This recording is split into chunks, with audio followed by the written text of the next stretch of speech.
Gracias. En el nombre de Dios y de la patria, se abre la sesión. Señor secretario, por favor, de lectura a la cuenta. Gracias, señora presidenta. Se ha recibido oficio de Su Excelencia el Presidente de la República, mediante el cual se presenta la urgencia calificada de simple para el despacho del proyecto que perfeccione y confiere carácter público al Registro Nacional de Prófugos de la Justicia en los casos que indique. Oficio del Secretario General de la Cámara de Diputados informando que se acordó remitir a la Comisión de Seguridad Ciudadana para su discusión, votación e informe en carácter de comisión técnica el proyecto de ley que modifica el Código Penal para agravar la pena y agregar una nueva circunstancia en el delito de robo en lugar no habitado correspondiente al boletín 17170 inicialmente asignado a la Comisión de Constitución. Asesoría Técnica Parlamentaria de la Biblioteca del Congreso Nacional, remite informes sobre fórmulas investigativas de policía en la legislación comparada e informes sobre los organismos encargados de la investigación criminal, su función y atribuciones de 2 países latinoamericanos, Colombia y Perú, y 4 europeos, España, Alemania, Portugal e Italia. Indicación del diputado don Jorge Guzmán al proyecto en la tabla del día de hoy, Registro Nacional de Prófugos. Oficio de la Secretaría General y Asuntos Internacionales de Carabineros de Chile, mediante el cual informa la designación de la contraparte técnica para que en conjunto con el Ministerio del Interior y Seguridad Pública se establezca una mesa de trabajo en el marco del proyecto que propicia la especialización preferente de las Fuerzas de Orden y Seguridad. Oficio ordinario de la Directora Nacional de Senda, mediante el cual informa glosas y articulado correspondiente al tercer trimestre de 2024. Y finalmente, señora presidenta, la Oficina Regional de Análisis Criminal de Cachapoal, PDI, remite informe con los antecedentes criminales relevantes investigados por la Policía de Investigaciones de O'Higgins, correspondiente al periodo comprendido entre el 1 de enero al 30 de septiembre de 2022 y 2024. Y finalmente pareo entre el diputado Andrés Andrés Joanet y José Miguel Castro. Esa es toda la cuenta, señora presidenta. Muchas gracias, señor secretario.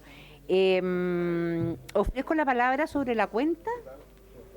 ¿Algún diputado sobre la cuenta? Yo tengo una pequeña acotación sobre la cuenta que quiero hacer patente, que es la siguiente, respecto del punto número 5, en el cual nos llegó un oficio de la Secretaría General y Asuntos Internacionales de Carabineros de Chile. Señor Collado, si me pone atención, por favor, gracias, porque esto de alguna forma quiero que usted lo transmita. Mediante el cual informa la designación de la contraparte técnica para que en conjunto con el Ministerio del Interior y Seguridad Pública se establezca una mesa de trabajo en el marco del proyecto de ley que propicia la especialización preferente de las Fuerzas de Orden y Seguridad Pública. Solo quiero recordar que esta mesa técnica será llevada a cabo por los diputados pertenecientes a esta comisión, donde por supuesto que están invitados a participar desde el Ministerio del Interior, pero ellos no son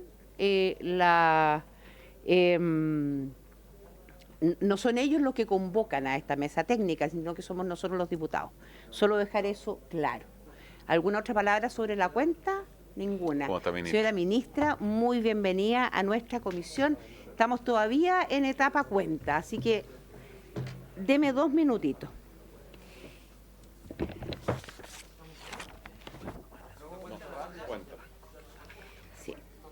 Quiero, antes de dar lectura a la tabla que tenemos para la sesión de hoy, pedir la unanimidad de la comisión para escuchar durante los primeros 10 minutos a la Asociación de Bancos, que justamente está hoy día aquí en la Cámara, y que nos van a ilustrar sobre las medidas que están tomando por el tema del robo a cajeros automáticos que se ha reactivado. Entonces pido el acuerdo. Hay acuerdo. Voy a dar lectura primero a la tabla de hoy y después entonces los escuchamos. La sesión tiene por objeto, en primer lugar, recibir a la ministra de Interior y Seguridad Pública, señora Carolina Toa Morales, para que exponga respecto del presupuesto 2025 de las Fuerzas de Orden y Seguridad y de cada uno de los programas orientados a la seguridad pública. Asimismo, y a petición del diputado señor Joanet, se le consultará sobre la posibilidad de decretar estado de emergencia total o parcial en la región metropolitana. Y finalmente, para tomar conocimiento de las medidas adoptadas para la seguridad en los centros de salud y de aquellas que tienen por propósito evitar el robo de cajeros automáticos, donde va a ser muy útil también lo de la asociación de bancos. Y en segundo lugar, continuar el estudio en particular de la iniciativa de ley que perfeccione y confiere carácter público al Registro Nacional de Prófugos de la Justicia en los casos que indica. Por lo tanto, quiero invitar, por favor, me gustaría su nombre, por favor, que no lo tengo. Ahí. José Manuel Mena, presidente de la Asociación de Bancos. Perfecto, don José Manuel, el micrófono es suyo, ojalá lo más conciso posible, de modo tal que podamos seguir adelante con la sesión, pero es muy importante lo que ustedes nos van a informar. Muy bien, quisiera, si me permite el presidente, presentar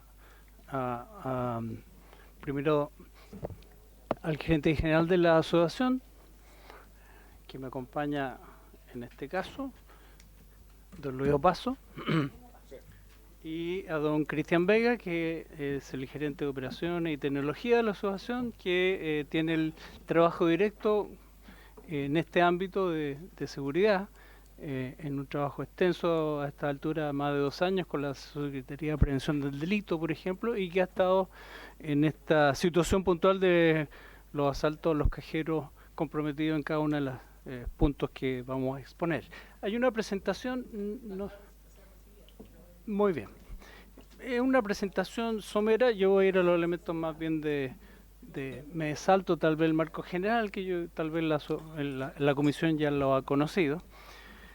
Decir algunas cifras muy generales. A la fecha tenemos 7.600 cajeros automáticos, son los que están hoy día disponibles. La mayor parte de ellos, 5.379, están fuera de las sucursales. Obviamente la diferencia sí están dentro de las sucursales. El 100% de los cajeros automáticos hoy día cumplen con el decreto ley 222. Y que además de cumplir medidas que voy a recordar, se encuentran sujetos a una fiscalización bien importante. Si uno hace un recuento de las fiscalizaciones, a la fecha se han efectuado 8.000 fiscalizaciones, eso hay un trabajo permanente. Hoy día el número de cajeros automáticos no es el más alto de la historia, esto ha bajado.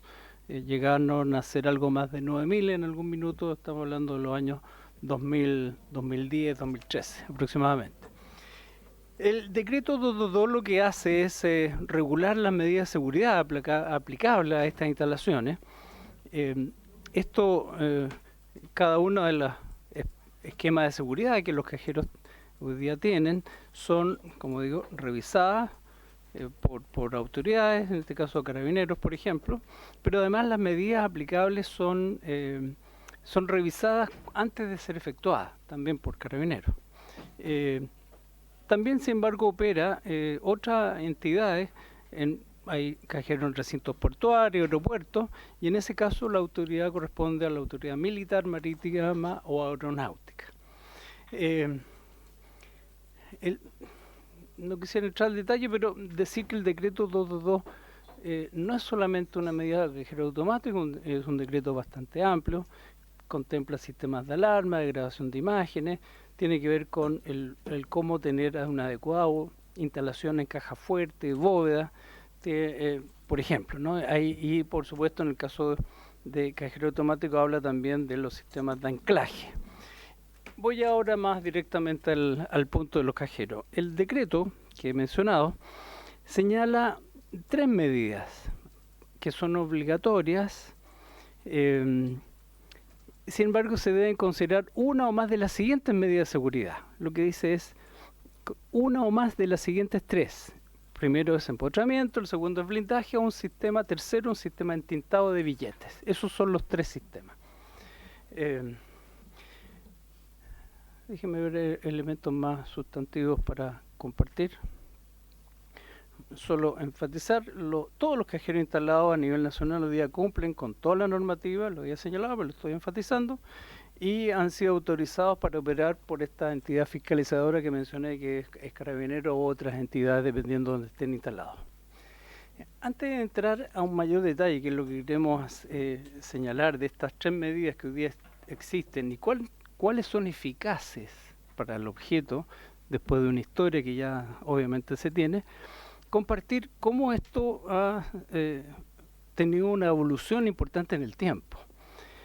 El pic de delitos asociados con cajero automático lo tuvimos en torno al año 2010-2012 y hubo del orden de más de 2 delitos diarios en esos años, ¿no? Estamos hablando de 800 al año. A la fecha, en cambio, tenemos cifras que están en un dígito al año. No significa complacencia, significa que hay medidas que funcionaron y que, por supuesto, la delincuencia tiene una evolución, aprende o modifica conductas, y eso es lo que nos ha llevado estas semanas a un evento sucesivo que están en el orden de una docena, las cuales en exitosos fueron 6, 7. Pero que efectivamente está en el ámbito de trabajo de una mesa, como menciono, público-privada, con la Subsecretaría de Prevención del Delito, en el cual estamos en coordinación permanente, debo decir. Cristian Vega mencioné, la persona directamente con el subsecretario y con Carabineros, con las policías de investigación y el Ministerio Público. Lo que se ha hecho es buscar medidas que tengan una evaluación técnica a objeto de impedir el delito o prevenirlo. Y debo decir en ese sentido que lo que hemos buscado es que estas medidas sean revisadas, puede decir certificadas por terceros técnicos. Nosotros en la asociación, en los bancos, tenemos gente, yo diría bastante experta, pero somos parte interesada, somos parte del que obviamente estamos comprometidos, pero nos interesa tener opiniones de expertos externos. Y en ese sentido, lo que se ha hecho en estos años es tener opiniones del DICTUC y de FAMAE. ¿FAMAE? Sí. Que tienen que ver con que las medidas que se puedan estar evaluando sean, vuelvo a decir, testeadas y en lo posible certificadas como medidas efectivas. Dicho lo anterior, me cambio un poquito de ámbito, pero decir que cuando uno también piensa si las medidas hoy día, las penas efectivas que tiene este tipo de delitos, cuán fuertes son y si vale la pena aumentarlas o no, es una situación que hay diversas opiniones, pero en nuestra opinión no se justifican. Ya tienen penas altas. Y lo que tenemos en la balanza es una mirada comparada en países latinoamericanos. Hay que decir que esta es una realidad más bien latinoamericana más que europea. Podemos entrar a esas diferencias, ¿por qué? Pero en otros países lo que estamos viendo son ante medidas que se puedan poner más duras, es que en otros países ya están con dinamita, generando explosiones mayores, con impacto en vidas, con mayor probabilidad de impacto en vidas, ¿no? Lo que estamos entonces haciendo en esta mesa de trabajo que he mencionado, básicamente buscar coordinaciones con las policías, focalizar las posibilidades de hacer patrullajes preventivos.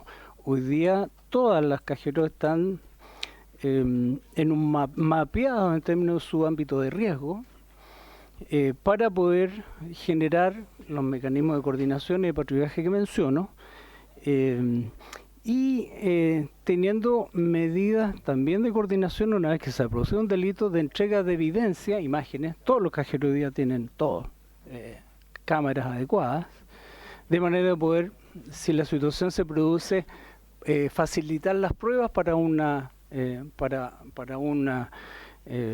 trabajo policial posterior, ¿no? Entendemos que la Subsecretaría ha planteado que debiera contarse en adelante con 2 nuevas medidas de seguridad, una obligatoria y otra adaptada a las características del entorno. Además, ha mencionado que Carabineros aumentará las fiscalizaciones y que la PDI y la Fiscalía seguirán proceso investigativo en distintas regiones, ambas policías en conjunto. Nuestro ánimo como banco y como asociación es colaborar completamente. Los cajeros son un instrumento que ayuda a la bancarización, claramente, ¿no? La mayor parte, seguramente, de lo que estamos en esta mesa, más bien hacemos transferencia electrónica de fondos. No usamos el efectivo con la intensidad que utiliza nuestra parte de nuestra población, que requieren cajeros automáticos. Y por eso estamos, por supuesto, disponibles para poder mirar todas las medidas necesarias que sean eficaces y hacer las coordinaciones que he mencionado. Comentarios finales, dentro de los cuales quiero hacer mención a esos tres que hoy día ya mencioné, el blindaje entintado, por ejemplo.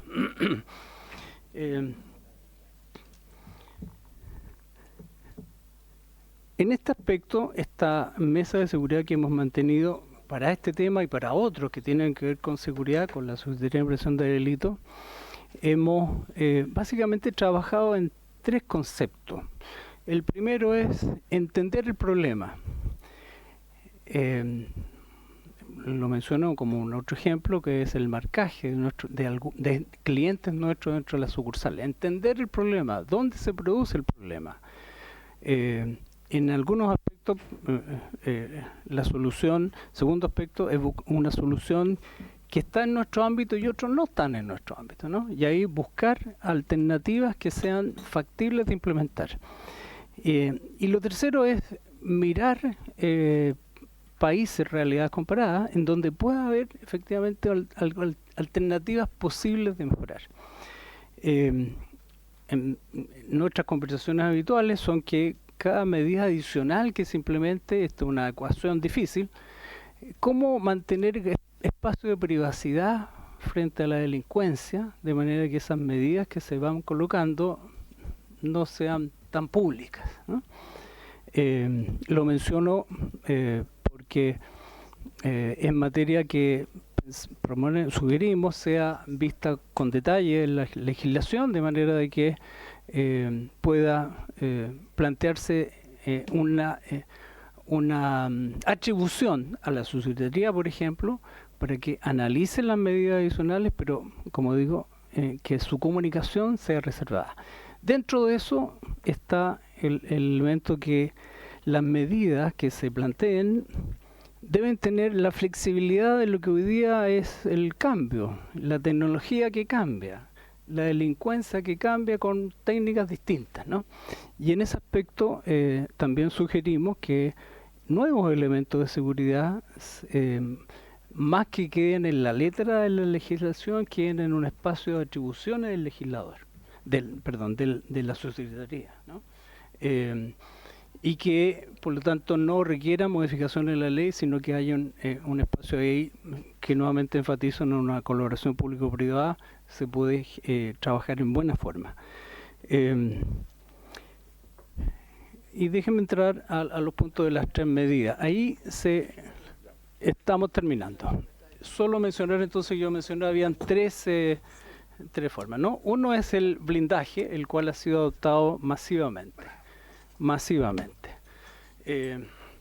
La experiencia nos está demostrando que es uno de los buenos métodos de prevención. Esto está copiado en otros países latinoamericanos también, a los cuales nos llaman, nos preguntan la experiencia.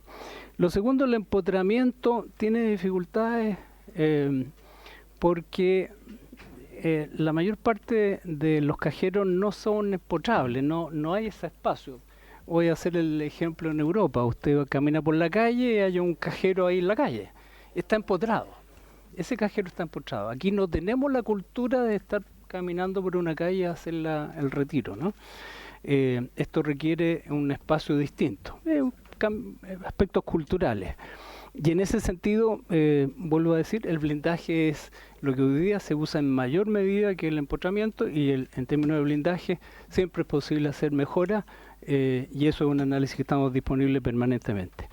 El sistema de entintado es, a nuestro juicio, el que, primero, el menos eficaz.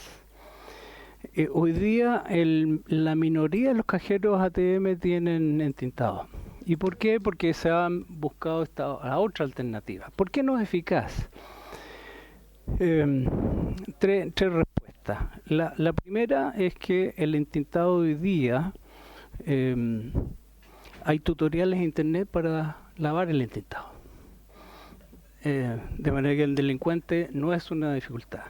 Segundo, hay informes técnicos, me atrevo a mencionar, del Banco Central recientemente, y opiniones del mismo Banco Central hace una década atrás al menos, donde señalaban que el entintado no es un buen método. Hay un informe reciente que conocemos que emite la misma opinión. El entintado no es la mejor alternativa. Y tercero, que incluso en el caso que hubiese billetes entintados, sí, habitualmente los billetes en las gavetas están a presión. Y por lo tanto, si una de tinta se derrama, no es que se manche todo el billete, se mancha habitualmente la primera línea, voy a decir, y el borde. Bueno, hoy día usted puede incluso cortar los bordes, si es que no los quiere lavar, cortar los bordes.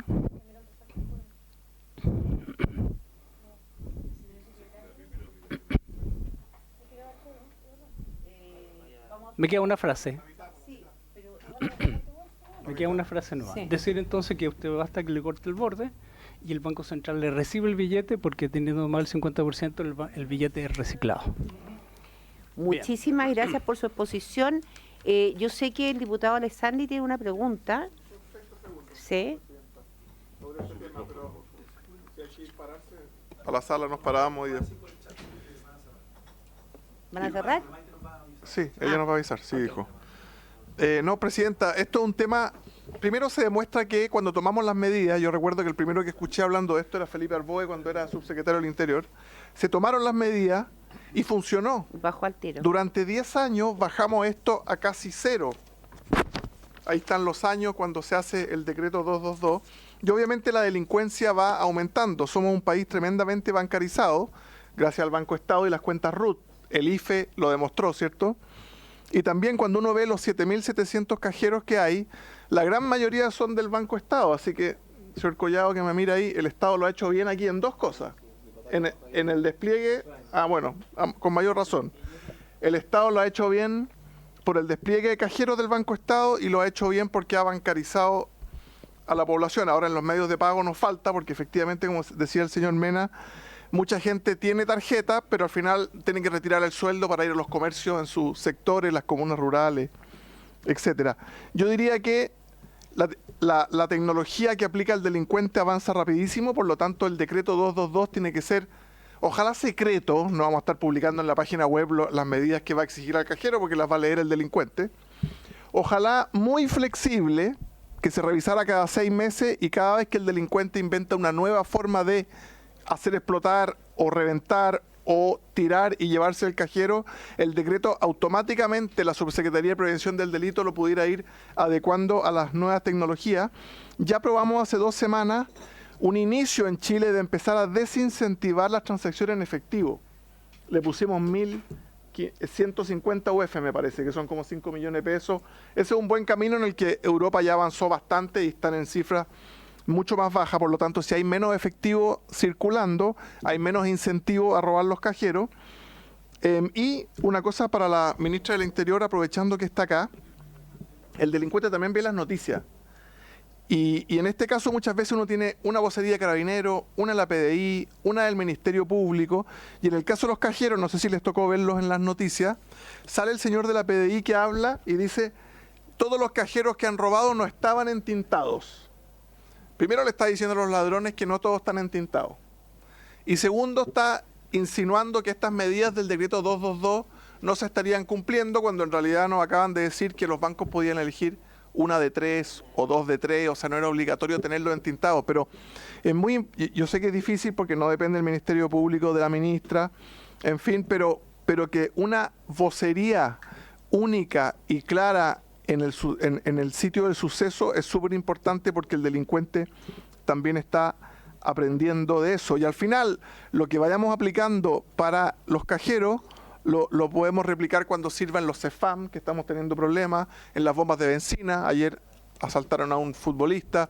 Por lo tanto, esto de tener acceso con carnet de identidad, acceso con código QR, quizás no va a servir solo para los cajeros. Yo creo que la Subsecretaría de Prevención del Delito tiene una tremenda pega ahí de hacer algo secreto, flexible, que se vaya adecuando a las nuevas tecnologías y medible. Ya lo hicieron bien en el 2006, se hizo bien en el 2011, bajamos por casi 12 años y ahora están entrando nuevamente los ladrones a robarse los cajeros en Chile. Por lo tanto, repitamos lo que hemos hecho bien y aprovechando que está la ministra, creo que es un desafío abordable en materia de delincuencia. Gracias.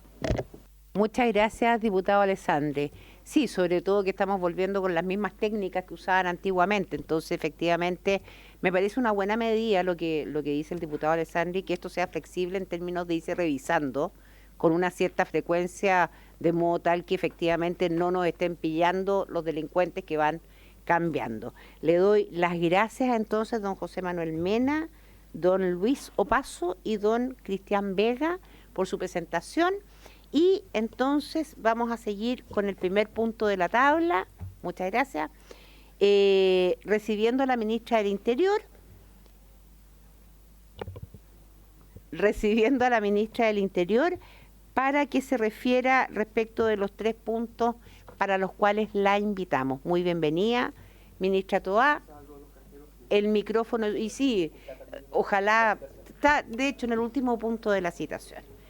Ministra Toá, el micrófono es suyo. Gracias, presidenta. Esta es una invitación a comentar la actualidad nacional, porque está bien, sí, no tanto, hace unos días era peor. A ver, voy a partir por el tema que estábamos recién, porque creo que por la continuidad es mejor tomar ese punto. Se ha estado trabajando muy intensamente las últimas semanas desde que se produjeron esta hilera de asaltos, pero la verdad cuando uno ve los números, son muy bajitos. O sea, nosotros llegamos a tener 778 asaltos al año y este año, el primer semestre, tuvimos 3. Y en toda esta seguidilla que ha habido el último tiempo, ha habido 4 asaltos exitosos y 3 frustrados. Y de esos, en uno de los frustrados hay detenidos y en uno de los exitosos hay detenidos. Hay que mirar igual porque el modus operandi que han ocupado es distinto al que se ocupaba, digamos, en la época que tuvo más auge este tipo de asalto, y por ello también las medidas que se desarrollaron en esa época tenían que ver con esa forma de desarrollar el robo. Hoy día que ha cambiado, también hay que adaptar las medidas y efectivamente en eso se está trabajando. El día viernes hay una nueva reunión donde se quiere ya cerrar lo que se ha ido pensando. Hoy día la cosa funciona con 3 medidas que son obligatorias para todos los cajeros, y una medida adicional que se elige entre 3 otras, que son alternativas. Y entre esas 3 está el entintado u otras. Cuando un cajero ha sido ya robado una vez, entre esas 3 tiene que elegir no una, sino 2. Entonces, lo que se quiere modificar ahora es que de las medidas obligatorias, 3 que hay, sumar una, que tenemos buenas razones para pensar que es muy efectiva, y que no vamos a difundir por las razones que se señalaron acá, y que las medidas alternativas ampliemos el elenco, digamos, de las 3 que hay hoy, pongamos unas 3 más y en lugar de una haya que elegir 2, y a los que ya fueron robados una vez, en lugar de 2 tengan que elegir 3. Y eso nos permite ir actualizando. La verdad es que es importante ir actualizando este digamos, repertorio de medidas, también a la medida que vamos viendo que evoluciona el delito, porque si está estable y no se mueve, no parece necesario, pero apenas uno ve un movimiento en las cantidades o en los modus operandi, hay que adaptar las medidas. Hay que decir además que como estamos en instalación de la ley de seguridad privada, las multas van a cambiar. Esto se fiscaliza mucho. El año pasado se hicieron 9.000 fiscalizaciones, este año van 7.000 fiscalizaciones, o sea, hay harta fiscalización, y las multas van a subir con la nueva legislación de manera muy sustantiva. Entonces, esto no es algo que pudiéramos decir no está funcionando. No estamos ante un rebrote de este tipo de asalto que nos devuelva la situación que tuvimos hace un tiempo atrás, pero eso es una luz de alerta. Porque en muy pocos días y de manera muy reiterada, las investigaciones nos van a mostrar si esto ha sido efecto imitación o han sido pocas bandas que han reiterado varios golpes, y por eso se ha hecho todo este trabajo y se está pensando cómo fortalecer los instrumentos que hoy día tenemos. Paso al segundo tema, pero va a ser un paso breve porque, presidenta, no voy a exponer aquí el presupuesto. el presupuesto se expone mañana en la subcomisión que tenemos asignada. Nosotros como Ejecutivo hemos tomado la decisión de en esa instancia desarrollar el debate, porque la discusión presupuestaria tiene un reglamento específico y desordena mucho el proceso si nosotros mismos incumplimos eso, sobre todo cuando estamos a un día. Entonces mañana es la exposición del presupuesto y ahí vamos a llevar, y ciertamente está abierta a todo lo que quieran hacer en Santiago.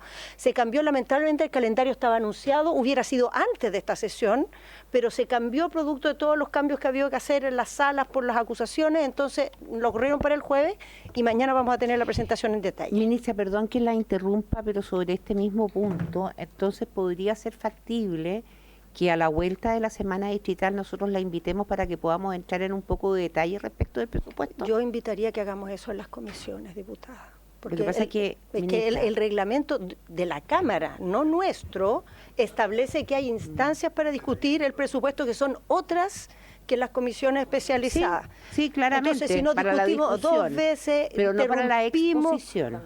es que también. Porque, discúlpenme, pero permanentemente y todos los años los pocos años que llevamos algunos y los muchos que llevan otros, es habitual que en las comisiones el ministro del ramo presente al menos algo del presupuesto. A mí por lo menos me ha tocado verlo en varias ocasiones.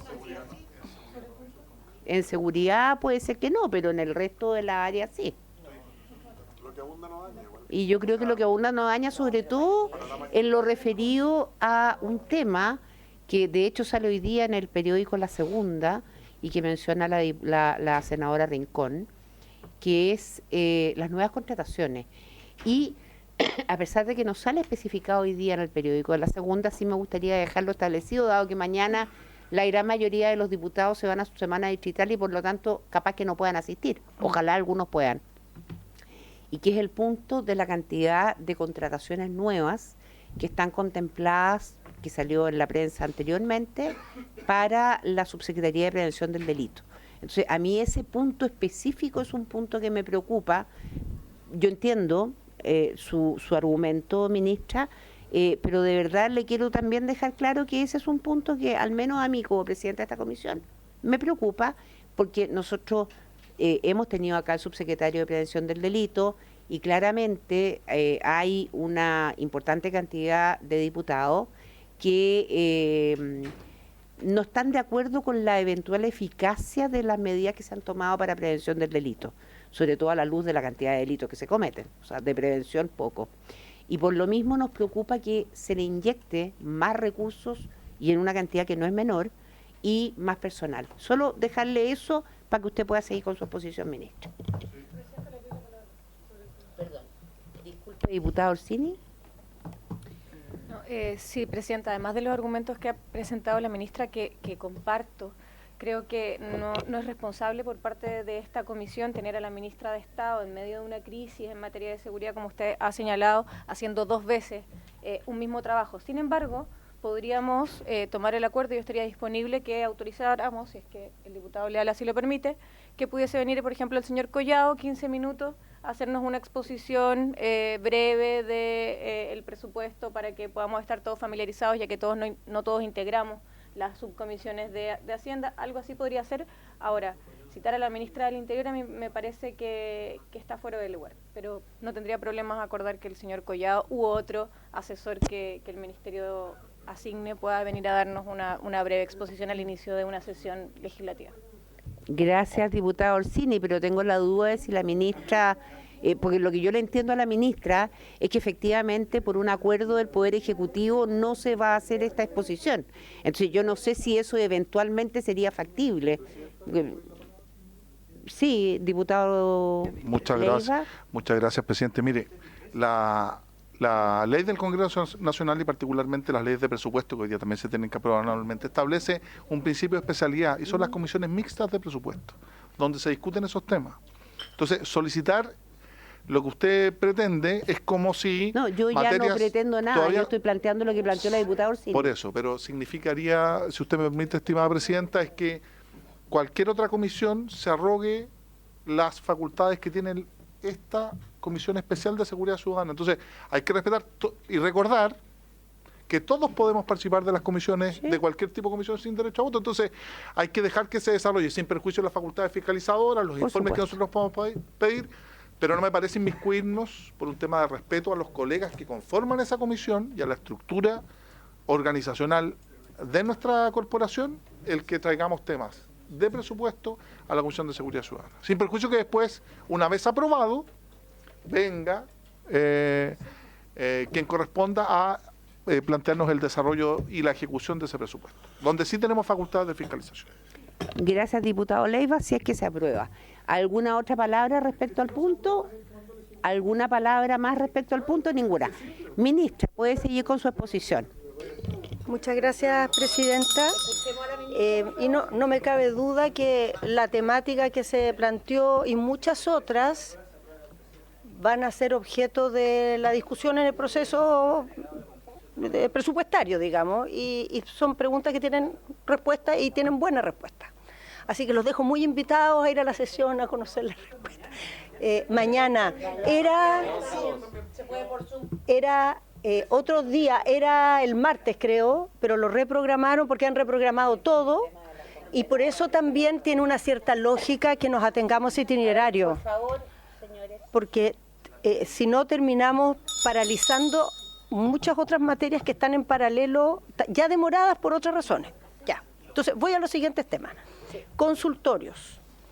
A ver, en el tema de consultorios, ha habido hace tiempo varias mesas de trabajo. Ha habido mesas de trabajo a nivel de delegados regionales, ha habido desde parte del Ministerio, las mismas subsecretarías, yo misma he tenido mesas de trabajo con distintas reparticiones, sea del propio Ministerio o de municipios que tienen temas con los consultorios, porque estas problemáticas están concentradas principalmente en servicios de salud que tienen servicios de emergencia. Es en torno a los servicios de emergencia que se provocan los incidentes más graves.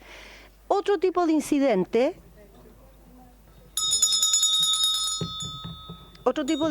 no son muy distintos de los que puede haber en cualquier oficina que hace atención al público, pero en los lugares donde hay atención de emergencia se provoca una situación específica, particular, y es que cuando hay incidentes graves de seguridad, sobre todo cuando hay lesionados en incidentes de seguridad, van a parar a los servicios de salud y detrás suyo llegan sus cercanos y otras veces llegan los contrarios también y en torno al herido o a los familiares o alrededor del centro de salud se provocan enfrentamientos, amenazas, etcétera.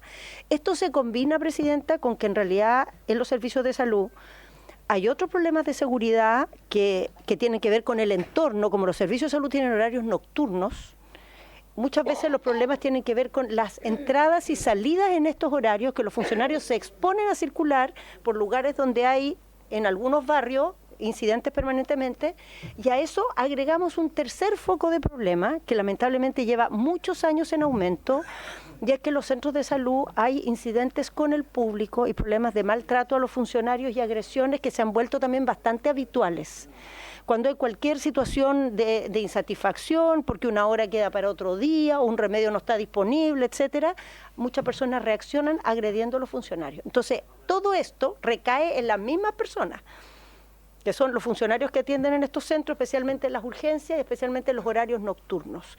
Y lo que ahí se está viviendo es de mucha inquietud. Entonces, esto ha generado trabajo por un buen tiempo, mesa, hay una ley especial porque lleva además un buen rato este problema increciendo, pero en la última, digamos, semana, un par de meses, en un periodo en que hemos tenido una seguidilla de hechos muy violentos en la región metropolitana en particular, varios de ellos han tenido coletazos en centros de salud y han provocado una preocupación particular y eso ha generado que varios de estos esfuerzos que se venían haciendo se concentren, se hagan unas mesas de trabajo, tanto con las asociaciones de funcionarios como con el Ministerio de Salud, y hay hoy día una agenda, digamos, de medidas que están en desarrollo, que comprenden varias materias enfocadas en los siguientes temas: presencia y resguardo policial, protección de los establecimientos y de las comunidades, mejoramiento de la gestión y el entorno urbano de los establecimientos, persecución penal y materias de promoción y cuidado. Y yo les voy a contar, grosso modo, qué medidas hay.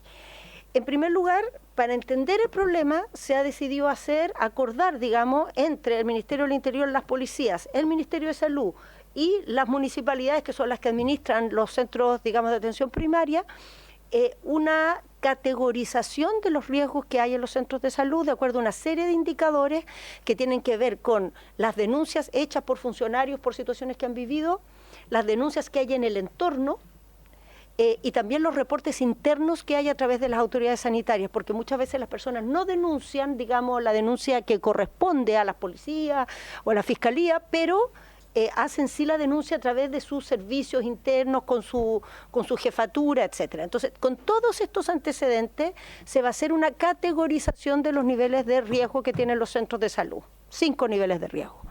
Se van a tomar medidas de distintos tipos de acuerdo a los niveles de riesgo, y las que más van a, digamos, ser intensivas se refieren a los centros que tienen las 2 primeras categorías de riesgo, que es riesgo extremo y muy alto.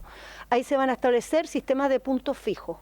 En el caso de los de extremo riesgo van a ser de 24 horas, en los otros casos solo de horario nocturno, va a depender también de la matriz de problemas que hay. En algunos lugares los problemas son solo en la noche, en otros son en distintos horarios.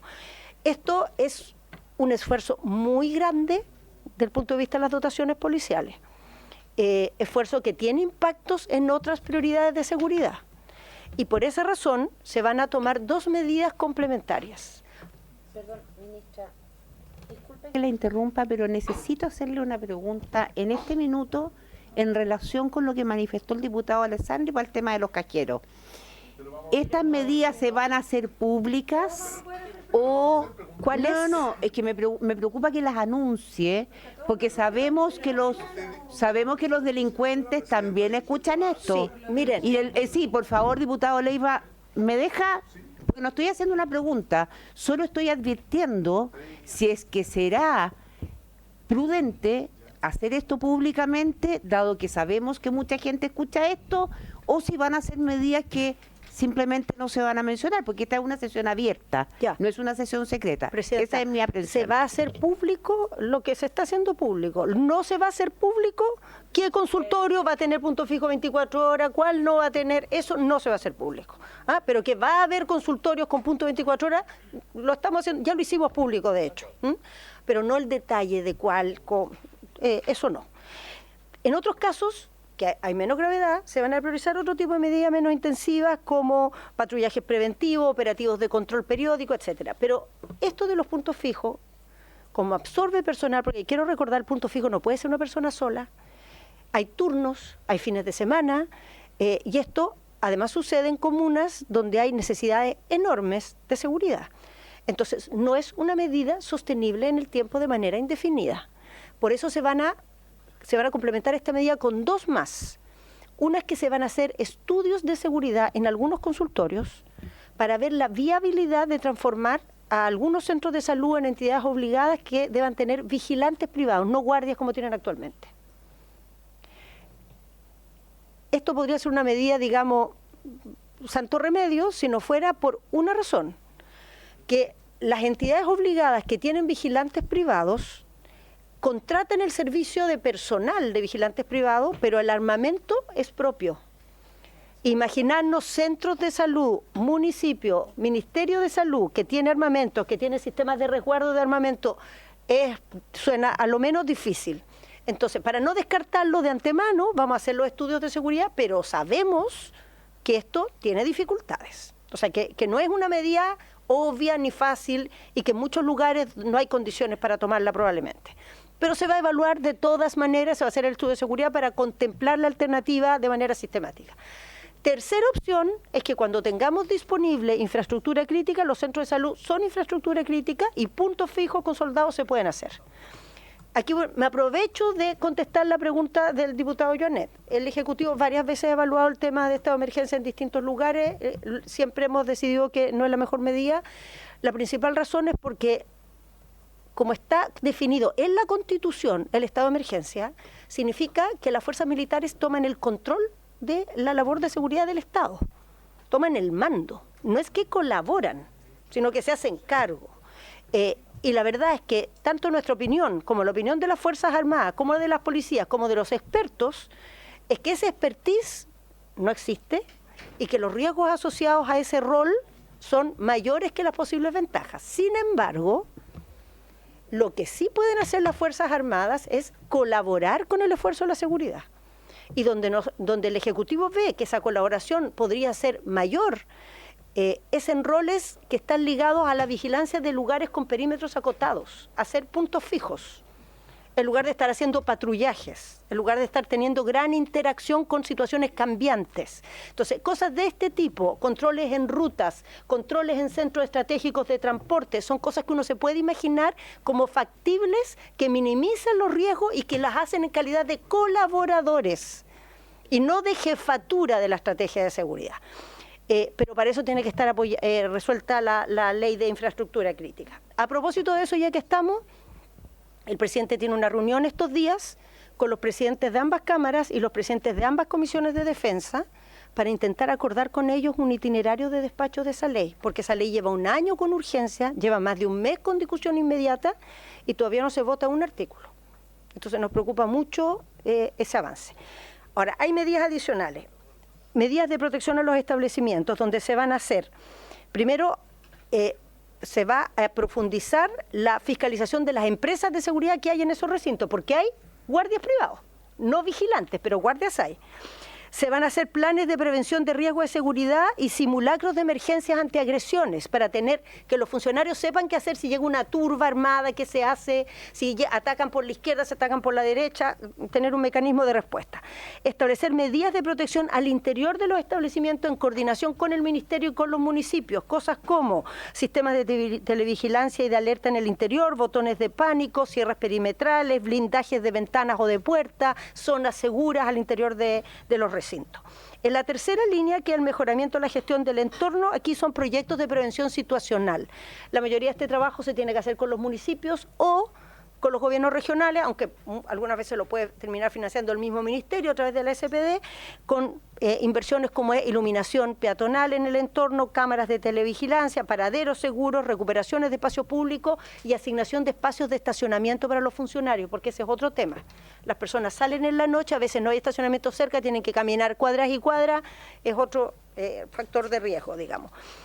En cuarto lugar, ya no sé, quinto, persecución penal efectiva, va a hacerse un protocolo de denuncia en el marco de la ley de consultorio seguro y va a hacerse, esto es muy importante, un canal de información para investigación de bandas criminales, un canal de información reservado, porque en todo el contacto que hemos tenido en este tiempo hemos descubierto que muchos pacientes y muchos funcionarios no denuncian porque viven en el entorno de estas comunidades donde están estos grupos violentos y tienen mucho miedo de denunciar. O sea, denuncian y al día siguiente se topan con la persona denunciada, que no son personas, digamos, muy comprensivas con este tema. Entonces, tener un mecanismo, un canal, más allá de que el denuncia seguro existe, pero aquí es un canal más institucional, directo, con los comisarios y las autoridades de los centros de salud. Y por último, va a hacerse una iniciativa en el tema de promoción y cuidado. Nosotros nos comprometimos a hacer una campaña de buen trato a los funcionarios, una campaña ciudadana, educativa, para pedirle compromiso a la comunidad de no agudizar aún más este problema, y también capacitaciones al personal en mediación y resolución de conflictos, cómo tratar, cómo, digamos, responder cuando se provocan estas situaciones, estos altercados que son habituales en los centros de salud, lamentablemente. Ese es el esfuerzo que se está haciendo en esta materia, Presidenta, y esta categorización de los centros de salud está muy avanzada, debiera estar lista la próxima semana. Ya varios centros están con puntos fijos, pero una vez que tengamos la categorización completa vamos a empezar a implementar en todos los que caigan en estos 2 primeros grupos que mencioné, de riesgo. Muchas gracias, Presidenta. ¿En todo Chile? Okay. En todo Chile, aunque hay que decir que los centros de salud que están en estos temas de riesgo están bastante concentrados en muy pocos lugares, pero el levantamiento se está haciendo en todo Chile. Muchas gracias, ministra. Diputado Alessandri me había pedido la palabra. Muchas gracias, Presidenta. Gracias, ministra, por la exposición. Y como yo mencionaba en el tema de los cajeros, al final esto va a ir ocurriendo en varias partes. CEFAM, cajeros, bombas de benzina. Y como dice usted, no hay plata ni personal para puntos fijos en todas partes. Evidentemente los lugares blindados, el denuncia, el estacionamiento son medidas paliativas, pero quizás tendríamos que empezar a pensar, porque al final uno nunca le va a ganar a la delincuencia, pero sí le puede dificultar la tarea. ¿Qué pasa si para entrar a un CEFAM tuviéramos que hacer lo mismo que para entrar a un ministerio, identificarnos con nuestro carnet de identidad? Y eso se puede hacer sin personal, instalando torniquetes que lean el código QR y leí que en Argentina, país vecino, al final las personas que llegan heridas en un tiroteo a un CEFAM de emergencia a las 2 de la mañana, llegan con un entorno, llegan rodeados con el que maneja, el que lo acompaña, generalmente gente ligada a la actividad delictual y generalmente gente que tiene orden de arresto. Si usted pone un ingreso con torniquete que tenga que ingresar el carnet de identidad, primero el que tenga orden de arresto va a saber que no puede entrar al CEFAM porque lo van a detectar y va a salir un aviso a carabinero. Todas estas cosas se pueden hacer computacionalmente hoy día, no hay que gastar un carabinero en eso. Y si el torniquete verifica a todas las personas que están adentro y se comete un delito adentro, usted al menos va a saber quiénes son. Y si hay, por supuesto, indocumentados o migrantes irregulares, tendrán otra oficina presencial para identificarse manualmente con su pasaporte. Pero de ahí vamos de a poco dificultando la entrada, regulando y demostrando que el Estado de Chile comparte información, porque si entra una persona con orden de arresto a un CEFAM y no tenemos el sistema para darle aviso a la comisaría más cercana, nuevamente el Estado falla en esta interconectividad que nos hace tanta falta. Gracias. Muchas gracias, diputado Alessandri. Ministra, hay varias opiniones para que usted vaya tomando nota y así puede responder después en total, diputado Leiva. Muchas gracias, presidente, que la crítica hoy día, pero mucho cariño que le tengo. Oiga, respecto de estos temas, hay que colocar, lamentablemente, cosas que a mi juicio hace falta en este Congreso Nacional, en la pelota al piso.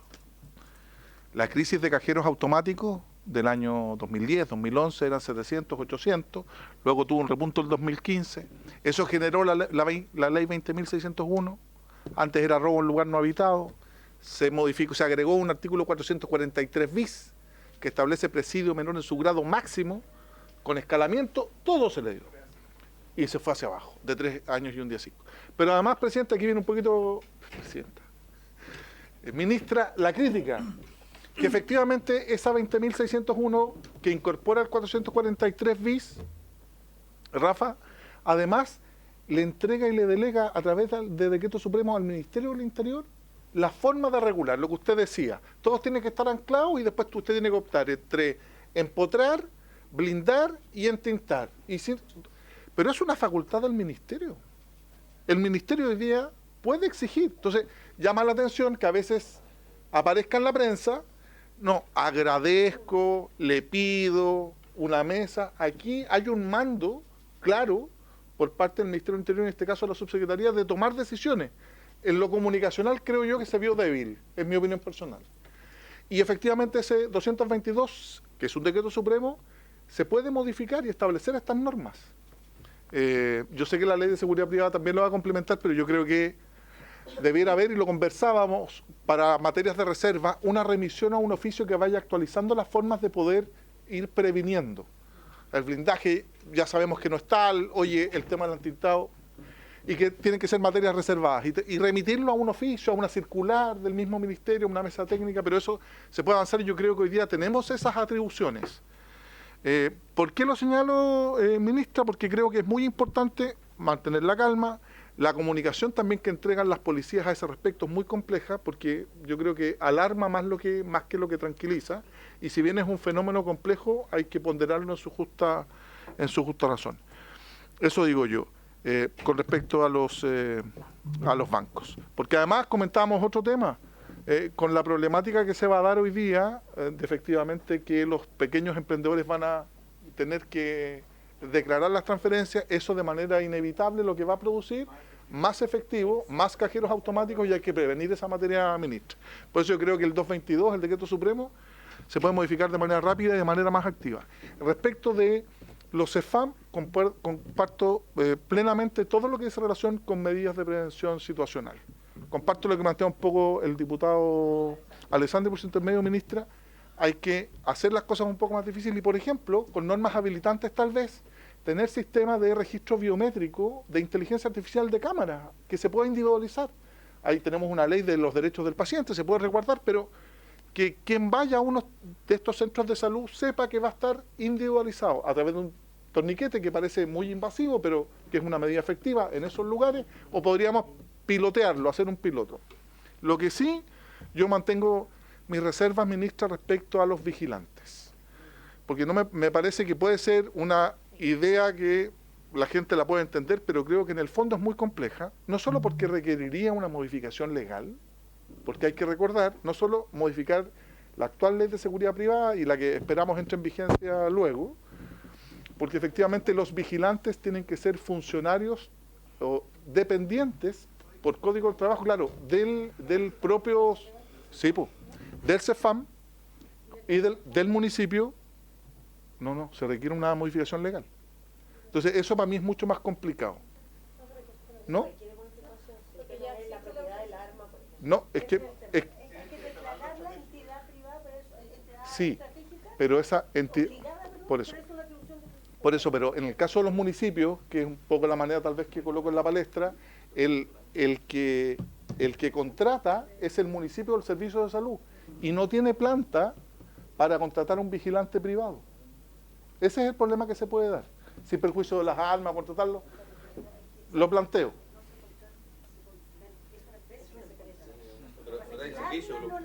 Es que sabe lo que pasa, ministra. Termino con esto, porque es la pregunta que quiero formar a Rafael. Porque la actual ley y la futura, yo no puedo, por eso distingo entre seguridad privada y vigilantes. Un guardia privado yo lo contrato, lo licito, lo tengo y hoy día existe. Pero con esto termino, Presidenta, creo un punto importante. Perdón, diputado, disculpe que lo interrumpa. Tratemos de evitar los diálogos porque, no escuchamos a la persona que está hablando, lo cual me parece una falta de respeto. Sí. Y dos, todos queremos hablar del tema, entonces me parece importante que nos escuchemos. Con esto termino. Los vigilantes privados por la ley actual y por la ley de seguridad privada deben ser dependientes por Código del Trabajo de su empleador. El Banco de Chile es el empleador del vigilante que porta. La Vega también. Entonces, si nosotros queremos que un municipio tenga vigilantes, requerimos una modificación legal, no solo la definición estratégica, porque no hay plantas municipales ni de salud primaria, ni de atención secundaria que habilite ese tema, porque, termino, el vigilante requiere ser empleado del CEFAM. Muchísimas gracias, diputado Leiva. Yo voy a pedir que tratemos de acotarlo porque son las 18:20. No nos queda mucho rato y todos queremos escuchar a la ministra después. Diputado Joanet. Muy breve. Voy a partir por el final, por lo que planteaba el diputado Leiva. Estoy absolutamente de acuerdo con el diputado Leiva.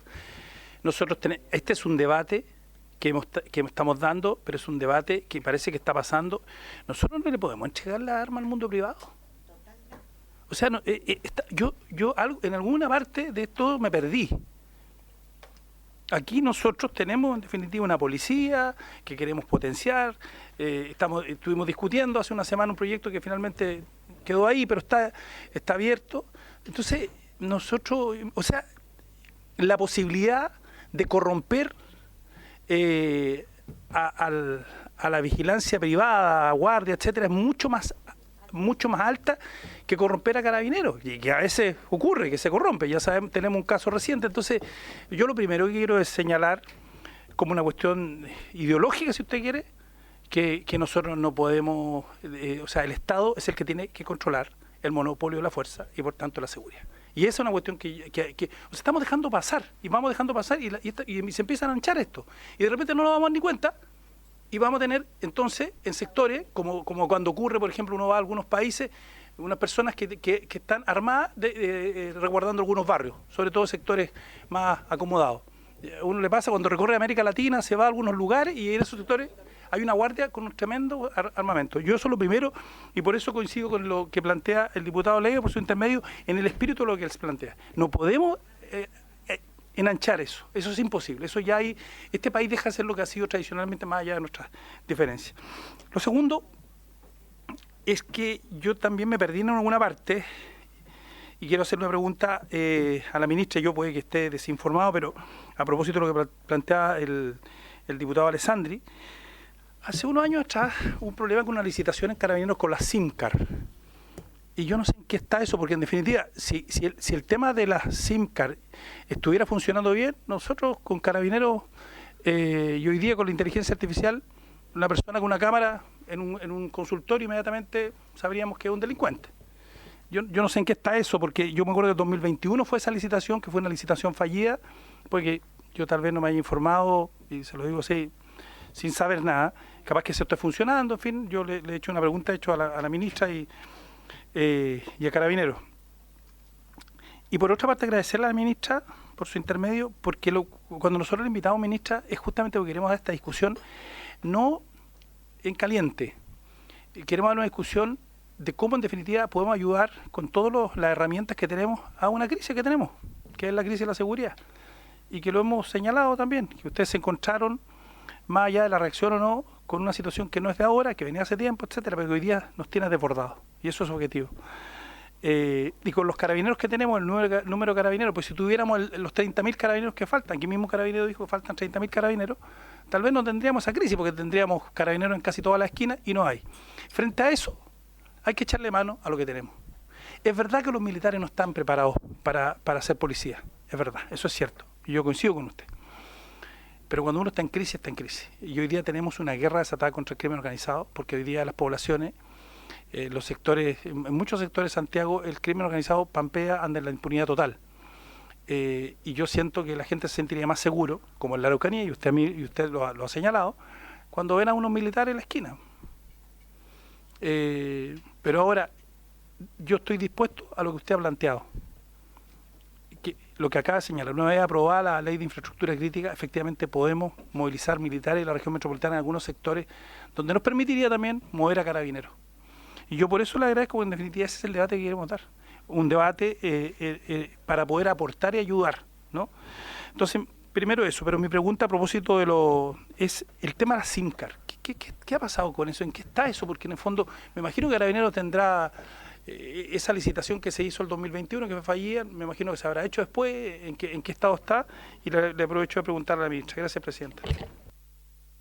Diputado Joanet, diputada Plasencia. Muchas gracias, Presidenta. Bueno, saludo a la ministra, a los asesores del Ministerio, a quienes nos acompañan. Yo lo primero que quiero decir es que me alegra escuchar lo que se ha expuesto por parte de la ministra, porque uno de los debates que ha estado en prensa el último tiempo es si la solución son vigilantes armados en consultorios.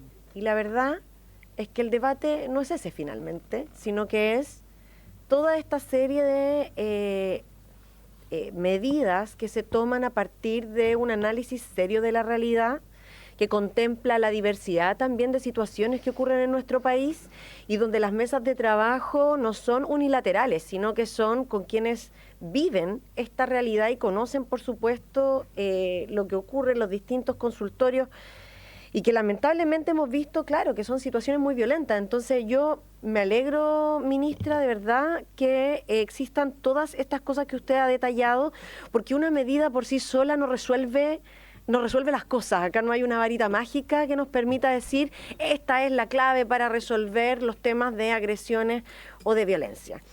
Y lo único que me asalta la duda, y que yo me imagino que sí está contemplado, pero sería bueno que pudiera explicitarlo, los temas que tienen que ver con la salud mental de los trabajadores en este caso.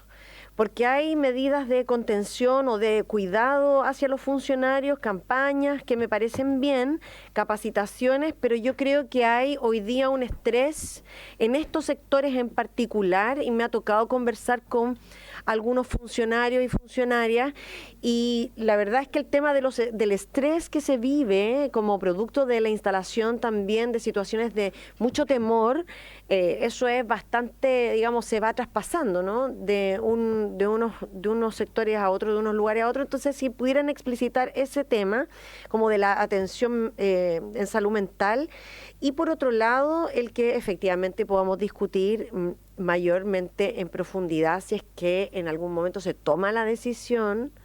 Yo sé que podría ser a lo mejor atribución del Ejecutivo decir, bueno, hoy día si no hay que hacer una modificación legal, que ahora con lo que han dicho los colegas queda un poco la duda, de si efectivamente se va a tomar esa decisión de instalar vigilantes armados en los consultorios. Yo soy más de la idea de profundizar en los puntos fijos, en los lugares que se categoricen de manera crítica. Creo que ahí es donde el Estado se hace presente, y efectivamente que un vigilante o un par de vigilantes, además, si es que eso fuera factible, con un arma, no va a contrarrestar mucho una situación que probablemente va a tener un alto poder de fuego. Entonces, a lo mejor genera más riesgos que, digamos, soluciones. Yo me imagino situaciones puntuales de esas características. En cambio, que la policía pueda estar destinada como punto fijo en estos lugares críticos, a mí me parece que puede ser efectivamente una solución un poco más, digamos, más concreta desde el punto de vista de la acción del Estado. Así es que eso nada más, Presidenta, me parece bien en general, y que podamos discutir más en profundidad este tema de los vigilantes sería bueno. Gracias. Gracias, diputada Plasencia. Diputada Orsini. Sí, gracias, Presidenta. Saludar a la ministra, gracias por la presentación.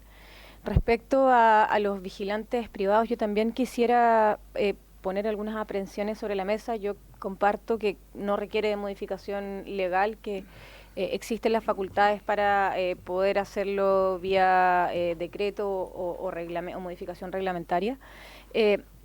Y a mí, además de compartir los argumentos que han planteado mis colegas, a mí me preocupa justamente la propiedad de esas armas. Porque, como bien usted decía en Tras Bambalinas, ministra, se contrata una empresa privada, pero esas armas no son de propiedad ni de la empresa privada ni de los mismos vigilantes. Las armas tendrían que ser, en este caso, propiedad de las municipalidades o de las corporaciones de salud. Y tener municipalidades custodiando armas, corporaciones de salud custodiando armas, es un botín para la delincuencia. Vamos a tener municipalidades constantemente saqueadas, más armas en circulación y en manos de delincuentes, y va a ser un punto fijo de búsqueda y eso es lo que a mí más me preocupa, ministra. No creo que las municipalidades ni las corporaciones estén en condiciones hoy día de asumir esa responsabilidad. Y sobre la propuesta que se ha hecho en esta comisión también de generar un intercambio de información entre los CEFAM y las policías respecto a las personas que ingresan a estos lugares. También yo creo que acá no voy a estar tan acompañada de mis colegas, pero igual quisiera hacer la aprehensión. En mi opinión, el derecho a la salud tiene que ser siempre independiente de cualquier otra condición o circunstancia. No importa ni la calidad migratoria ni las relaciones que tenga esa persona con la justicia. No puede ser que, por ejemplo, una persona que tiene una orden de arresto por no pago de pensión de alimentos tenga miedo de acercarse a un CEFAM porque va a ser detenido por esa situación, o una persona incluso que tiene una orden de detención vigente no quiera o tema acercarse él o llevar a sus hijos, a sus niños que están bajo su cuidado al CEFAM, por miedo a ser detenidos. A mí me parece que es vulneratorio de los derechos fundamentales y quiero poner esa aprehensión sobre la mesa, Presidenta. Gracias. Gracias, diputada Orsini. Diputado Cristian Araya. Gracias, Presidenta. Presidenta, lo primero, una distinción, tal vez doctrinaria ideológica, con el diputado Jonet. Son los privados los que renuncian a favor del Estado al uso de la fuerza. O sea, nosotros renunciamos a tener que defendernos unos con otros en favor del Estado, y ahí aparece el Leviatán y en el fondo la primera y la segunda ley de Hobbes.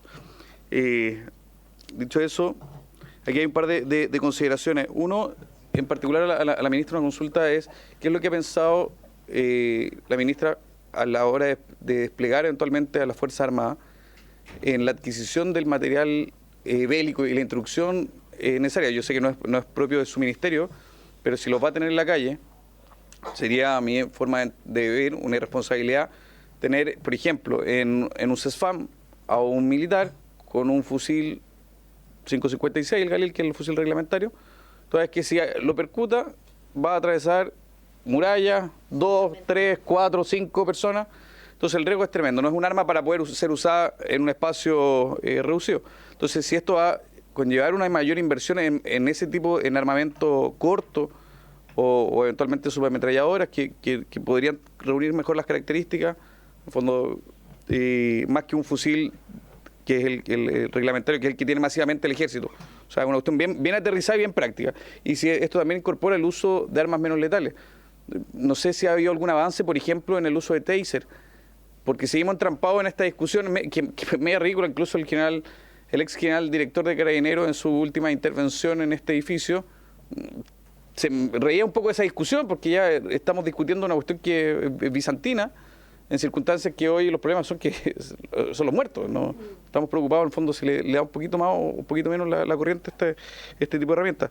Creo que en circunstancias donde están muriendo tanta gente, donde hay un nivel de exposición tan grande, esa discusión ya debe estar superada. ¿Ha habido algún avance en ese sentido? ¿Tiene algo que poder comentarnos? Porque sería una herramienta, por ejemplo, para espacios como ese, para poder controlar, por ejemplo, eventualmente al que llega violento, pero no armado. Entonces, no puede ser que pase de la luma al fusil, en un espacio de ese tipo, más encima con gente, con niños. O sea, ¿qué es lo que se ha pensado en ese sentido? Y por supuesto, hacerme cargo del comentario por su intermedio de la diputada Orsini, donde evidentemente, por ejemplo, hoy, un lugar donde se busca precisamente cuando hay un enfrentamiento armado con delincuentes, donde se busca a las personas, a los delincuentes baleados, es en los centros asistenciales, y se dan órdenes inmediatas de cualquier persona que llegue baleada a algún centro asistencial, se le reporte de forma inmediata a Carabineros. Y eso es en Chile y en general en todas partes del mundo. No es una violación a los derechos humanos, no es una afectación de su derecho a poder acceder a la salud, sino una cuestión de seguridad pública. Entonces, que el que puedan acceder a la salud es una cosa, pero evidentemente aquel que tenga una orden de detención o el que en el fondo está involucrado en un hecho delictual o policial, requiere obviamente que esto tenga conciencia que si se acerca a uno de estos puntos, va a tener en el fondo al Estado de Chile ahí preocupado de poder detenerlo como corresponde. Gracias. Gracias, diputado Cristian Araya. No, es que me parece que es importante. Diputado Alessandri, 5 segundos. Sí, Presidenta, que es súper importante la discusión ideológica que planteaba la diputada Orsini y el diputado Araya. Yo creo que hablan de dos cosas distintas, pero obviamente que tiene que ser atendido. El que llega baleado, moribundo, siempre tiene que ser atendido. Lo que yo dije es que si entra, es atendido, le salvan la vida y tiene orden de arresto por homicidio, que se notifique automáticamente... Que se notifique automáticamente a la comisaría más cercana para que lo atrapen, pues. Gracias, diputado Alessandri. A ver, por favor, diputado Orsini, tratemos de no mantener diálogo fuera de micrófono. Gracias. Ministra, la última, yo tengo una duda, que es la siguiente. En una entrevista publicada por un medio de circulación nacional, el senador Pedro Araya, presidente de la Comisión de Seguridad Ciudadana de la Cámara, del Senado, de Defensa del Senado, dijo con todas sus letras, que la discusión de la infraestructura crítica está entrampado, en buena medida porque el Ejecutivo busca primero sacar la RUF. Y desgraciadamente dice aquí que lo que le ha planteado el ministro Elizalde es que primero va la RUF y después infraestructura crítica. Entonces me gustaría dejarle esa pregunta también, ministra, porque la verdad es que esta es una discusión de si es primero el huevo o la gallina, y en la práctica ninguna de las dos legislaciones está saliendo. Entonces, no podemos seguir apostando la seguridad del país a que estas dos legislaciones efectivamente se aprueben, porque las herramientas además hoy día existen. Y comparto 100% las aprehensiones respecto del tema de vigilantes privados que ha planteado la mayoría de los diputados acá presentes. Eso, ministra, le dejo el micrófono, nos queda 10 minutos. Vamos a hacer lo posible, Presidenta. A ver, aquí han salido muchas medidas, la verdad, todas tienen pros y contras y ninguna la vamos a descartar de antemano, porque la medida perfecta no existe. Efectivamente hay problemas con los vigilantes privados, pero también con los soldados. Y los carabineros que podríamos poner, y que es lo más obvio, tenemos que sacarlos de otra parte. Entonces, todas las medidas tienen algún problema y por eso no le hemos cerrado la puerta a ninguna, pero ponemos aquí muy claramente ante la Comisión, Presidenta, que todas tienen problemas. Todas tienen problemas, no, ninguna es como varita mágica.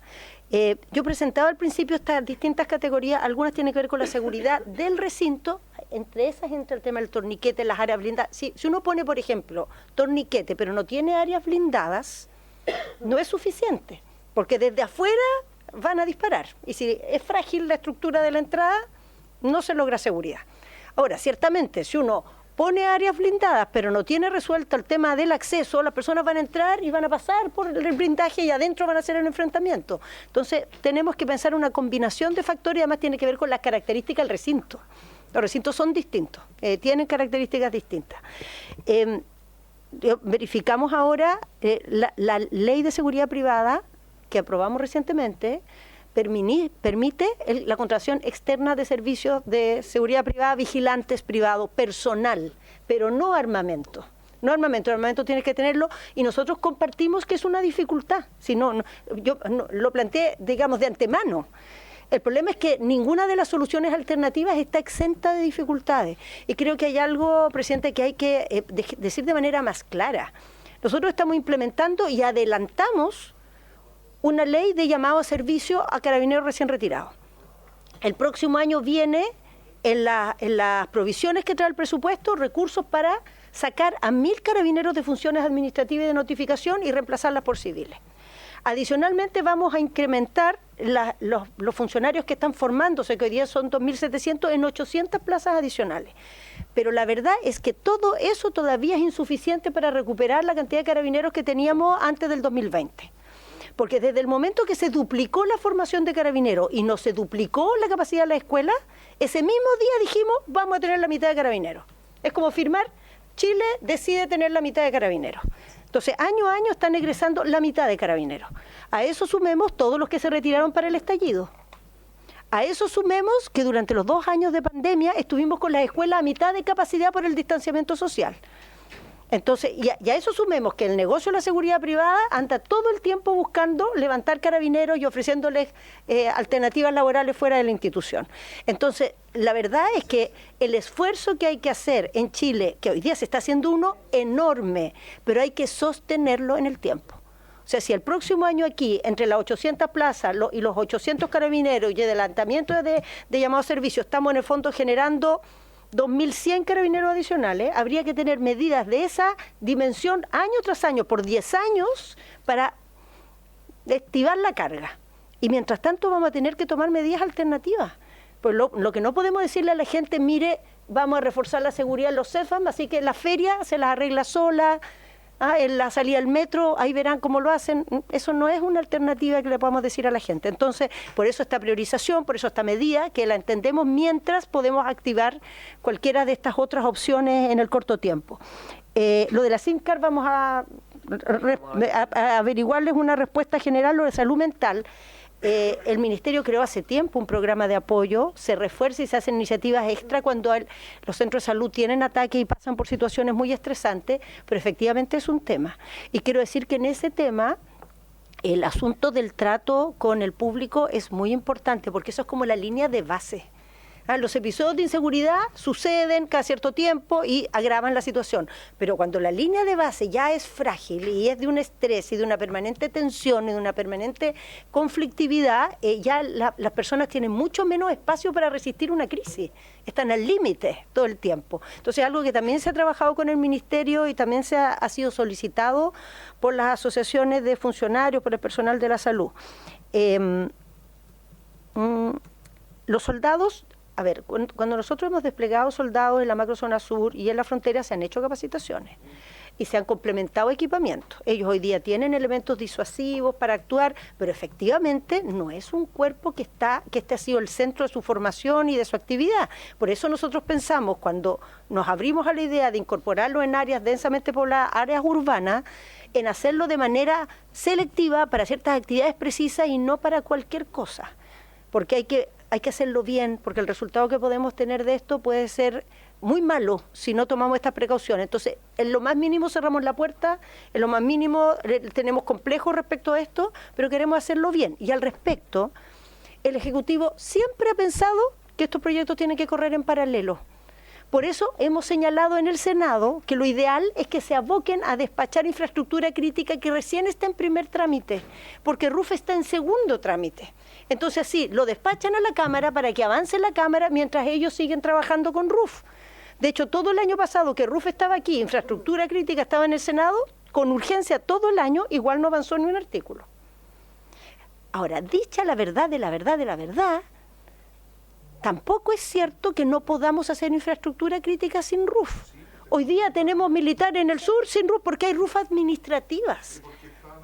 Entonces, mientras tanto, podemos hacerlo perfectamente con RUF administrativa y, por cierto, tramitar la ley con premura para que lo antes posible sea ley. Pero no es que sin RUF no va a haber ninguna RUF, va a haber una RUF administrativa como ha habido siempre en Chile.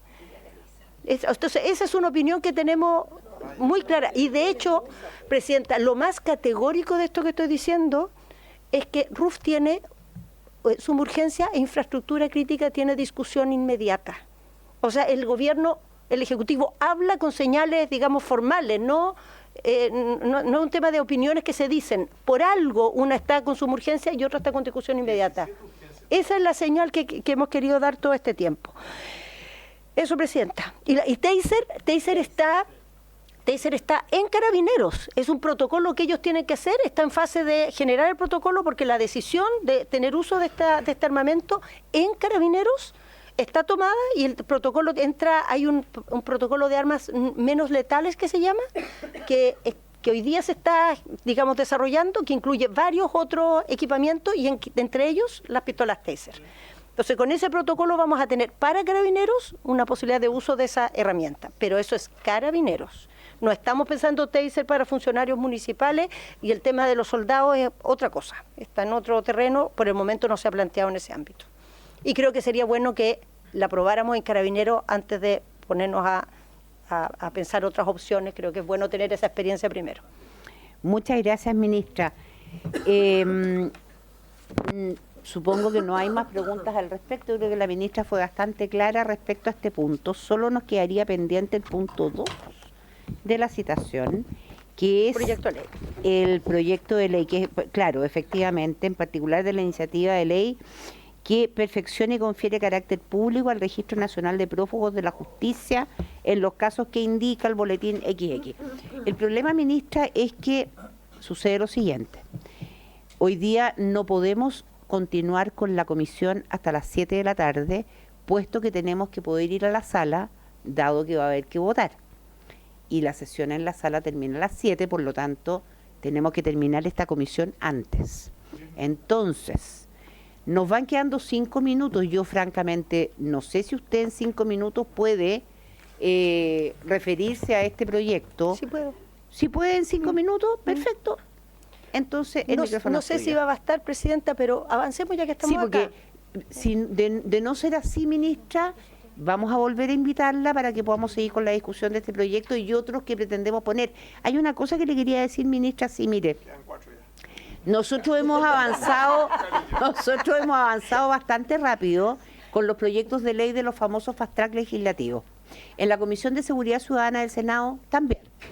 Entonces, a mí me gustaría, ministra, que también esto se tomara en consideración, puesto que yo sé que hay proyectos del famoso fast track en otras comisiones, pero nosotros necesitamos también cierto apuro de parte del ministerio. Ministra. Presidenta, nosotros no decidimos a qué comisiones van los proyectos. No, me refiero a ponerle urgencia, si que queda alguno pendiente acá. ¿Queda alguno? Bueno, ni un problema. Ahora, respecto de este es un proyecto iniciado en una moción, el Ejecutivo accedió a ponerlo en el fast track y lo ha indicado y está dispuesto a hacer una modificación adicional recogiendo algunas inquietudes que han salido de los parlamentarios. La propuesta original consistía en que el registro de prófugos, que es un instrumento que está hoy día regulado, se le haga una modificación en el sentido de que contenga además una fotografía, actualmente no está establecida, y en segundo lugar que esté abierto y sea accesible a la ciudadanía, que se pueda consultar o que se pueda publicitar. El Ejecutivo le parece que la idea de publicitar la lista de prófugos puede ser buena en la medida que lo hagamos de una forma un poco más estratégica. ¿En qué sentido? En primer lugar, en el sentido de que hagamos esa difusión respecto de cierta gravedad de delitos y no cualquier delito. En segundo lugar, que establezcamos que las policías hagan el filtro de establecer en qué casos es útil para la labor que ellos están haciendo ocupar esta herramienta de, digamos, la colaboración ciudadana en la identificación, en la ubicación de las personas que están siendo buscadas. Para ello hicimos una indicación donde establecimos un listado de delitos de mayor gravedad en los cuales se podría ocupar esta herramienta y establecimos que las policías establecerán en qué casos es útil hacer esta divulgación. Recibimos una inquietud de parte parlamentaria en el sentido de que en lugar de hacer una lista de delitos que puede ser discutible, que algunos quieren sumar un delito, sacar otro, nos concentremos en los crímenes, en la categoría de crímenes, o sea, delitos que tienen penas de 5 hacia arriba, y que en lo demás, digamos, mantengamos la lógica de que dentro de ese grupo las policías establezcan cuándo es útil a la labor que se está haciendo de búsqueda ocupar esta herramienta, y aparentemente eso genera bastante acuerdo, digamos, tanto en los mocionantes como en integrantes de la comisión, y pensamos que por ese camino es como por donde podríamos sacar este proyecto, que creemos que es un aporte, un proyecto sencillo y que va a ser bien, digamos, recibido si lo tramitamos rapidito. Muchas gracias, ministra. Rafael está pidiendo la palabra. Rafael, 2 minutos. O sea, uno. Muy brevemente, la evidencia empírica que nosotros recogimos para esto, porque efectivamente es una moción y no lo estudiamos, es que un sistema como el que se propone con la indicación ha sido bastante efectivo y mucho más efectivo que una publicación general. ¿Por qué? Porque es una herramienta que está a disposición de las policías. Son las policías las que dicen, en este caso, sí. Y también son las policías del Ministerio Público que dicen, en este caso, no.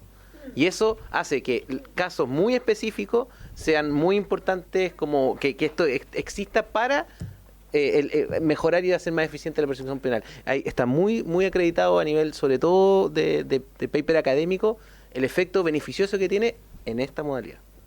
Muchas gracias, Rafael. A ver, ministra, el día de vuelta de las vacaciones, de la semana digital, que sería el lunes 28, que todos vamos a estar revolucionados con el resultado de la elección, etcétera, nosotros vamos a tener sesión a las 3 de la tarde. Por ahora, el proyecto que tenemos en tabla es este, y ustedes hoy día le pusieron urgencia simple a un proyecto del Fast Track que, bueno, por lo tanto, el día lunes 28, me gustaría que pudiéramos avanzar con este proyecto, que creo que lo podemos sacar de una manera bastante expedita. Yo ya le avisé al diputado mocionante que ese día vamos a estar acá con este proyecto, y yo le pediría desde ya tratar de reservar ese día, ministra, a las 3 de la tarde, para que efectivamente podamos avanzar lo que necesitamos avanzar.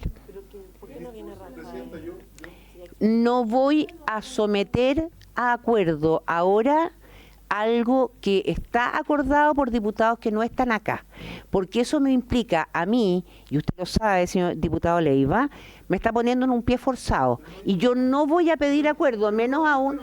No, es que ya sé porque me lo vino a decir al oído. No voy a someter a acuerdo que pueda estar el señor Collao acá. Presidenta, pero solo le quiero dejar testimonio. Mire, este es un proyecto que yo creo que lo hemos discutido en varias oportunidades. Uno de los mocionantes, que es Jorge Guzmán, ha sido bien diligente en esta materia.